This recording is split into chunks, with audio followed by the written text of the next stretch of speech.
नमस्ते। मैं डॉक्टर राजरानी सिंघल, नेचुरोपैथ, योग एवं आहार विशेषज्ञ।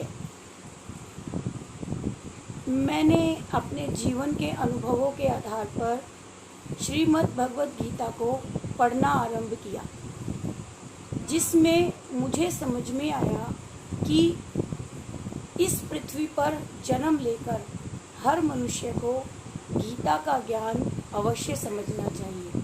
जिसके लिए मैंने एक छोटा सा प्रयास किया है, क्योंकि हर व्यक्ति को अभी समझ नहीं आता कि मुझे गीता पढ़नी चाहिए या क्यों पढ़नी चाहिए। बड़े भाग्य मानुष तन पावा, सुर दुर्लभ सर ग्रंथन ही गावा। हमारा ये मानव जन्म बहुत ही अनमोल है। इस जन्म को पाकर यदि हमने श्रीमद् भगवद गीता नहीं पढ़ी तो हमारा ये जीवन बेकार चला गया।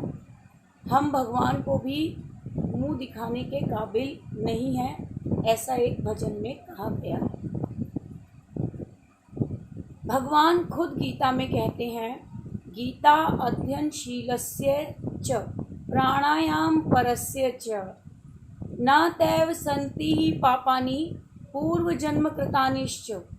जो गीता का अध्ययन करते हैं और प्राणायाम का अभ्यास करते हैं, वो इस जन्म के किए हुए सभी जन्म के पाप नष्ट हो जाते हैं और इस जन्म में हम कोई गलत काम कर ही नहीं सकते जब हम गीता का गूढ़ ज्ञान प्राप्त कर लेते हैं। वास्तव में श्रीमद् भगवद गीता का महात्म्य वाणी द्वारा वर्णन करना मेरे लिए तो समर्थ नहीं है, लेकिन फिर भी मैंने एक कोशिश की है, क्योंकि ये एक परम रहस्यमय ग्रंथ है। इसमें संपूर्ण वेदों का सार है। इसकी संस्कृत भी इतनी सुंदर और सरल है कि थोड़ा अभ्यास करने से मनुष्य उसको समझ सकता है और इसका आशय, इसका अर्थ इतना गूढ़ है, इतना गंभीर है कि आजीवन निरंतर अभ्यास करते रहने पर भी उसका अंत नहीं आता। प्रतिदिन नए नए भाव उत्पन्न होते रहते हैं। इससे यह सदा नया बना रहता है। पिछले वीडियो में भी मैंने प्रयास किया था कि हम गीता के महत्व को आपको समझा पाएं। गीता क्या है उसका परिचय दिया था। इसमें कितने अध्याय हैं, कितने श्लोक हैं और गीता का मर्म क्या है। गीता को एकाग्रचित होकर श्रद्धा भक्ति सहित विचार करने से इसके पद पद में भरा हुआ रहस्य प्रत्यक्ष प्रतीत होने लगता है। गीता में भगवान के गुण, प्रभाव और मर्म का वर्णन है। गीता शास्त्र में भगवान के गुणों का, प्रभाव का और उनके भावों का वर्णन जिस प्रकार मिलता है वैसा किसी भी ग्रंथ में नहीं मिल सकता, क्योंकि वो हर ग्रंथ कुछ ना कुछ सांसारिक विषयों से लिप्त रहते हैं। भगवान के मुख से निकली हुई श्रीमद् भगवद गीता में कहा गया है कि गीता सुगीता कर्तव्या किमन्ये शास्त्र विस्तरे या स्वयं पद्मनाभस्य मुख पद्माद्विनी श्रुतः। गीता सुगीता करने योग्य है। गीता जी को पढ़कर अर्थ और भाव सहित अंतःकरण में धारण कर लेना हमारा प्रमुख कर्तव्य है, जो कि स्वयं भगवान विष्णु के मुखारविंद से निकली हुई है। अन्य शास्त्रों के विस्तार से क्या प्रयोजन है। भगवान ने इसका महात्म्य का वर्णन किया है। गीता शास्त्र में मनुष्य का अधिकार है, चाहे वह किसी भी वर्ण आश्रम में स्थित हो, परंतु भगवान में श्रद्धालु और भक्ति युक्त अवश्य होना चाहिए, क्योंकि भगवान ने अपने भक्तों में ही इसका प्रचार करने के लिए आज्ञा दी है। तथा यह भी कहा है कि स्त्री, वैश्य, शूद्र और पाप योनि भी मेरे परायण होकर परम गति को प्राप्त होते हैं। अपने अपने स्वाभाविक कर्मों द्वारा मेरी पूजा करके मनुष्य परम सिद्धि को प्राप्त हो सकता है। इन सब पर विचार करने से यही ज्ञात होता है कि परमात्मा की प्राप्ति का सभी को अधिकार है, परंतु इस विषय को हम समझ नहीं पाते। गीता को कई लोग ये समझते हैं कि गीता तो केवल सन्यासियों के लिए ही है, इसलिए वो अपने बच्चों को भी गीता पढ़ने नहीं देते। वास्तव में यदि युवा वर्ग गीता को पढ़ता है, समझता है, तो वो अपने जीवन की सभी समस्याओं का हल इस गीता के माध्यम से पा लेता है। गीता में वास्तव में हम ये समझ पाते हैं कि हम हमारे जीवन में वर्तमान समय के अनुसार किस प्रकार गीता की अच्छाइयों को, गीता के विचारों को हम अपने जीवन में धारण करें। गीता को किस प्रकार हम अपने नित्य प्रति के व्यवहार में ला सकते हैं और रोज़मर्रा के जीवन में उपयोग कर सकते हैं। गीता वास्तव में एक दिव्य साहित्य है जिसे हमें ध्यानपूर्वक पढ़ना चाहिए। यदि कोई गीता के नियमों का पालन करता है, वह जीवन के सभी दुखों, चिंताओं, अपने विकारों से मुक्त हो सकता है और उसका ये जन्म तो सात्विक बनेगा ही बनेगा, अगला जन्म भी उसका आध्यात्मिक होगा। गीता से हम सीखते हैं कि जीवन एक युद्ध क्षेत्र है जहाँ हम अपने भीतर धर्म और अधर्म से लड़ते हैं। गीता सिखाती है कि हमें अपनी शक्तियों को पहचानना है और सही निर्णय लेने के लिए हमें अपने धर्म और संयम को खोना नहीं है। बहुत ही लाभकारी जानकारियाँ आपको इस वीडियो से मिलेंगी। वास्तव में कल्याण की इच्छा वाले मनुष्यों को उचित है कि वह मोह का त्याग कर अपनी श्रद्धा भक्ति पूर्वक खुद भी गीता पढ़े, अपने बालकों को भी पढ़ाए और इस वीडियो में भी यदि आपको एक बार सुनने से कोई बात समझ में ना आए तो उसे बार बार सुने, बार बार समझें और आप पाएंगे कि आपको जितनी बार आप इस वीडियो को पढ़ेंगे, सुनेंगे, समझेंगे, आप अपने अंदर नए नए भाव उत्पन्न करेंगे। गीता के 18 अध्यायों में हम ये जानने की कोशिश करेंगे कि जब अर्जुन इस प्रथम अध्याय में मोह से व्याप्त हो जाता है, स्नेह और शोक युक्त वचन में कहता है कि मैं युद्ध नहीं करूँगा, तो श्री कृष्ण जी ऐसा आगे आने वाले 18 अध्यायों में अर्जुन को क्या देते हैं, क्या समझाते हैं कि वह इस महाभारत के युद्ध का सर्वश्रेष्ठ योद्धा और विजेता बन जाता है। आइए आज हम भी गीता के प्रथम अध्याय को समझने की कोशिश करते हैं कि गीता के प्रथम अध्याय में हम क्या समझ पाएंगे। गीता के प्रथम अध्याय का नाम है अर्जुन विषाद योग। इसमें कुल 46 श्लोक हैं। श्लोक नंबर 1 से 11 तक दोनों सेनाओं के प्रधान शूरवीरों के विषय में बताया गया है कि इस युद्ध में कौन कौन युद्ध लड़ने आए हैं। श्लोक नंबर 12 से 19 तक दोनों सेनाओं की शंख ध्वनि का वर्णन किया गया है, जिसमें बताया गया है कि दोनों सेनाओं के जो शूरवीर हैं वो अपने अपने शंख बजाते हैं और युद्ध लड़ने के लिए आतुर हैं। श्लोक नंबर 20 से 27 तक अर्जुन द्वारा सैन्य निरीक्षण किया जाता है। वो श्री कृष्ण जी से कहता है कि मेरे रथ को दोनों सेनाओं के बीच में ले जाकर खड़ा कर दो, जिससे मैं जान पाऊँ कि मेरी ओर से कौन युद्ध करने वाले हैं और मुझे किस किस से युद्ध करना है।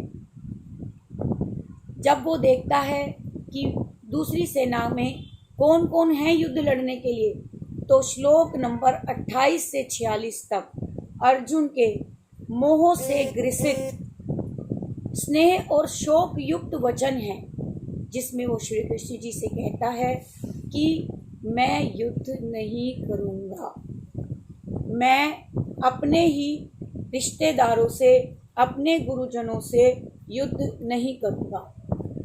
इस अध्याय के प्रथम श्लोक में धृतराष्ट्र, जो कि संजय के माध्यम से इस युद्ध को देखते हैं, संजय जो कि हस्तिनापुर में राजमहल का सुपरवाइज़र है, वह महर्षि वेदव्यास का पुत्र है और महर्षि वेदव्यास को अपनी शक्तियों से दिव्य दृष्टि प्राप्त है, जो कि उनके पुत्र को भी उनकी कृपा से मिल गई थी। वह संजय धृतराष्ट्र को महाभारत में कुरुक्षेत्र के युद्ध का वर्णन करता है। तो यहाँ धृतराष्ट्र संजय से महाभारत युद्ध का वर्णन सुन रहे हैं। पिछले वीडियो में मैंने आपको बताया था कि महाभारत के युद्ध का कारण क्या था। इस वीडियो में हम प्रथम अध्याय की अलौकिक यात्रा पर चलते हैं। इस अध्याय में धृतराष्ट्र संजय से पूछते हैं, धर्म क्षेत्रे युद्ध क्षेत्रे माम का पांडवाश्च किम करवत सुंजय। महाभारत के इस प्रथम अध्याय में, गीता के प्रथम अध्याय में धृतराष्ट्र संजय से पूछते हैं, जिसके माध्यम से उन्होंने इस युद्ध को देखा कि मेरे और पांडवों के पुत्रों ने क्या क्या किया।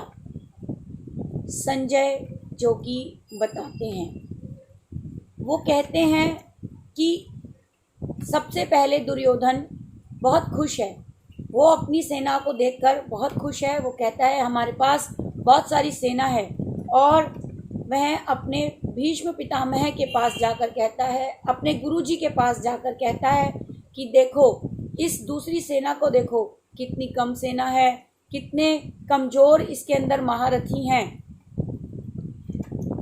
और जब अर्जुन सैन्य निरीक्षण करते हैं तो वो पाते हैं कि मुझे किस किस से युद्ध करना है। गीता के पहले अध्याय के पहले हिस्से में यही बताया गया है। अब दूसरे अध्याय में जब अर्जुन दोनों सेनाओं को देखता है तो वह दुखी और निराश हो जाता है। वह देखता है कि उसे अपने रिश्तेदारों और गुरुओं को मारना है।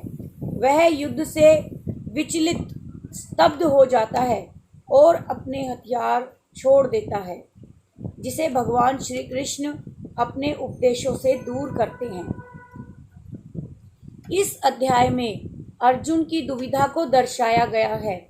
वह युद्ध के नैतिक और व्यवहारिक पहलुओं पर विचार करता है।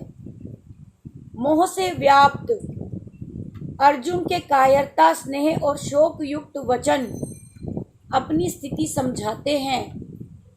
श्री कृष्ण से कहते हैं कि मैं कैसे अपने पितामह, अपने रिश्तेदारों से, अपने गुरुजनों से युद्ध कर सकता हूँ।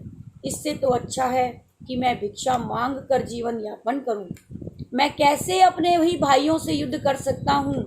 इससे तो अच्छा है कि मैं सन्यासी हो जाऊँ। मैं युद्ध नहीं करूँगा। मेरा सर दर्द से फटा जा रहा है, मेरी त्वचा जल रही है, मेरे पाँव लड़खड़ा रहे हैं, मैं खड़ा भी नहीं रह पा रहा हूँ, मेरा गांडीव मेरे हाथ से छूटा जा रहा है, मैं युद्ध नहीं कर सकता, मैं कैसे युद्ध करूँगा।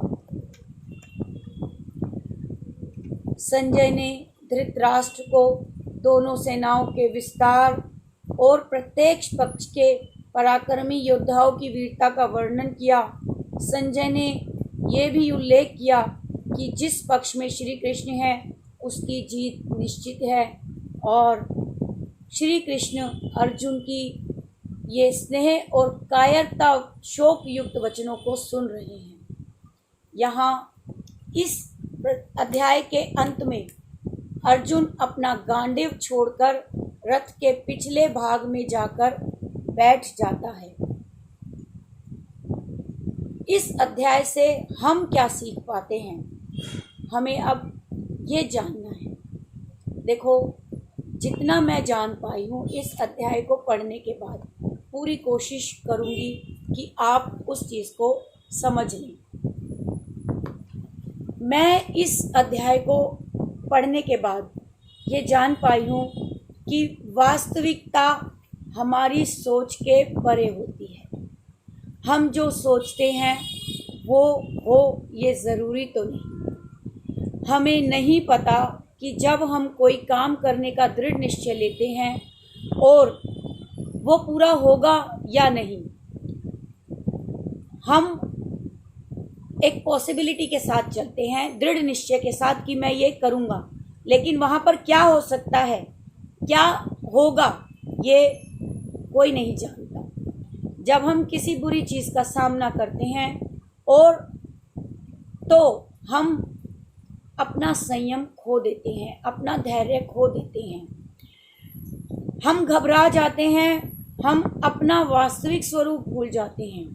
इसी तरह हमारे मन में भी अच्छाई और बुराई के बीच संघर्ष चलता रहता है। धर्म क्षेत्र और कुरुक्षेत्र दोनों हमारे अंदर ही है, जिसके कारण हम भी हमारे मन में अर्जुन की ही तरह लड़ रहे होते हैं। हमारे मन में भी तरह तरह के संशय और भ्रम उत्पन्न होने लगते हैं। हम अगर श्री कृष्ण जी द्वारा कही गई श्रीमद् भगवद गीता की शरण में जाते हैं तो हम अपने इन सारे संशयों से, इन सारे भ्रमों से निजात पा सकते हैं और अपने ही इस शरीर को, मन को धर्म क्षेत्र बना लेते हैं। लेकिन यदि हम विकारों के साथ, बुराइयों के साथ रहते हैं तो हम हमारे इस शरीर को, मन को कुरुक्षेत्र बना लेते हैं। इस अध्याय में हम सीखते हैं कि हमें हमारे लक्ष्य के प्रति दृढ़ निश्चय रखना चाहिए। हमें हमारी भावनाओं पर नियंत्रण रखना चाहिए। अज्ञानता और मोह हमें सही निर्णय लेने से भटकाते हैं। हमें अपने विवेक का पालन करना चाहिए और निस्वार्थ कर्म करना चाहिए। अगर हम अधर्मी हैं, बेशक हमारे पास कितनी ही प्रतिभाएं हैं, कितनी ही शक्ति और ताकत है, तो वो सब बेकार है। धार्मिकता ही सफलता और जीत का आधार है। अपनी भावनाओं को हमें अपने निर्णयों पर हावी नहीं होना देना चाहिए। हमें चीज़ों को निष्पक्षता से देखें, अपने दायित्वों पर ध्यान केंद्रित करें। हमें परिस्थितियों को मेरे साथ क्या होगा ये नहीं देखना चाहिए। समाज, राष्ट्र और विश्व के साथ ये परिस्थितियां आ जाएं तो कैसा व्यवहार करना चाहिए, इस सोच से हमें अपनी परिस्थितियों को देखना चाहिए। हमें निष्पक्षता से कार्य करने चाहिए। इस अध्याय से मैंने ये भी समझा है कि जब मानसिक अशांति बढ़ती है तो भ्रम उत्पन्न होने लगते हैं। उस समय हमें निर्णयों को टाल देना चाहिए। नेगेटिव थिंकिंग हमें सही काम करने से रोकती है। सभी समस्याएं अलगाव से उत्पन्न होती हैं। महाभारत का युद्ध अलगाव की ही देन है। जब पहले श्लोक में धृतराष्ट्र ने संजय से पूछा, मामका पांडवाश्च किम कुर्वत संजय, मेरे और पांडवों के पुत्र। वास्तव में वंश तो एक ही था, आपस में भाई भाई ही थे। धृतराष्ट्र और पांडु भी एक ही वंश के भाई भाई थे, वो अलग कैसे हो सकते हैं। उसको ये नहीं कहना चाहिए था, उसको ये कहना चाहिए था कि हमारे पुत्रों ने क्या किया। उसने कहा मेरे और पांडवों के पुत्रों ने। भावना शुरू से उसने दुर्योधन के बीच में अलगाव की भरी, जिसका रिजल्ट था महाभारत का युद्ध। अगर वो एकता की दृष्टि से देखता और बंटवारा भी इक्वल कर देता तो ये इतना बड़ा युद्ध नहीं होता और आज सुख शांति से सब जीवन जी रहे होते। मोह और लगाव ही हमारे दुखों का कारण है। मोह हमारे कर्तव्यों को करने से हमें रोकता है। जैसे एक बात को अगर हम प्रैक्टिकली समझें कि हम योग और प्राणायाम अभ्यास तो करना चाहते हैं सभी, लेकिन हमें हमारी नींद से मोह होता है। हम हमारे कर्तव्यों को पूरा तो करना चाहते हैं, उसके लिए हम हार्ड वर्क तो करना चाहते हैं, कठिन परिश्रम तो करना चाहते हैं, पर हमारे आराम से लगाव होता है, हमारे रेस्ट से हमारे लगाव होता है। लेकिन हमें एक बात समझनी होगी कि हम अपने रिश्तों में कर्तव्यों को निभाना तो चाहते हैं अपनेपन से, लेकिन हमें लगाव होता है। इन सब बातों से हमें ऊपर उठना होगा। इसके लिए अगर हमें हमारी जीवन की चुनौतियों से लड़ना है तो हमारे मोह का बलिदान करना ही होगा। मोह ही सब युद्धों का कारण है। महाभारत के युद्ध में अज्ञानता रूपी धृतराष्ट्र है और मोह रूपी दुर्योधन है, संयम रूपी हमारा संजय विदुर है। इन सब को हमें समझना होगा। आप इस वीडियो को ध्यान से सुने, समझें। एक बार में यदि बातें ना समझ में आए तो बार बार सुने इसे और कुछ ना कुछ इस वीडियो से ग्रहण करने की कोशिश करें। इस वीडियो को बनाने में यदि मुझसे कोई त्रुटि या गलती रह गई हो तो मैं क्षमा प्रार्थी हूँ। आशा है आप मुझे माफ़ करेंगे। आगे आने वाले वीडियो में हम जानेंगे कि वो कौन सी चीज़ है जो हमारे श्री कृष्ण जी ने अर्जुन को दी, जिससे वह युद्ध करने के लिए तैयार हो गया। ऐसी इस अध्याय को हमने पढ़कर समझा कि ऐसी कौन सी चीज़ है जो हमें आगे बढ़ने से रोकती है, हमारे कर्तव्यों से हमें विमुख करती है। वो मैंने बताया कि मोह है, लगाव है, हमारा अपनापन है। हमें इन सब चीज़ों से ऊपर उठना होगा। तो आइए आज के लिए इतना ही। आप सबका बहुत बहुत धन्यवाद। हम अगले वीडियो में फिर से मिलेंगे नई नई शिक्षाओं के साथ, नई नई सीख के साथ। अगर आपको जानकारी अच्छी लगी हो तो इस वीडियो को अपने सभी मित्रों को, चिर परिचितों को, जान पहचान वालों को भी भेजिए। इस वीडियो का सब्सक्राइबर बनिए, लाइक कीजिए, अधिक से अधिक शेयर कीजिए, ताकि मेरा एक छोटा सा प्रयास सफल हो कि सब लोग, इस पृथ्वी पर जन्म लेने वाला हर मनुष्य, हर प्राणी इस गीता को पढ़े, सुने और समझे। गीता की सरल व्याख्या करने का जो एक अथक प्रयास मैंने किया है वो सफल हो। आपका बहुत बहुत धन्यवाद। अगले वीडियो में फिर से मिलेंगे नई जानकारी के साथ। मेरा परिचय, मेरा फ़ोन नंबर डिस्क्रिप्शन बॉक्स में दिया गया है। आपको कुछ भी अगर और मन की बात कहनी है, कुछ भी पूछना है तो मुझसे आप किसी भी समय बात कर सकते हैं। वैसे मैं नेचुरोपैथी में भी विशेषज्ञ हूँ। किसी को कोई भी कंसल्टेशन चाहिए अपने रोग से रिलेटेड तो वो मुझसे डायरेक्ट बात कर सकता है। इसके लिए कोई शुल्क नहीं है, निःशुल्क कंसल्टेशन है। आप कभी भी मुझसे मिल सकते हैं, बात कर सकते हैं। धन्यवाद।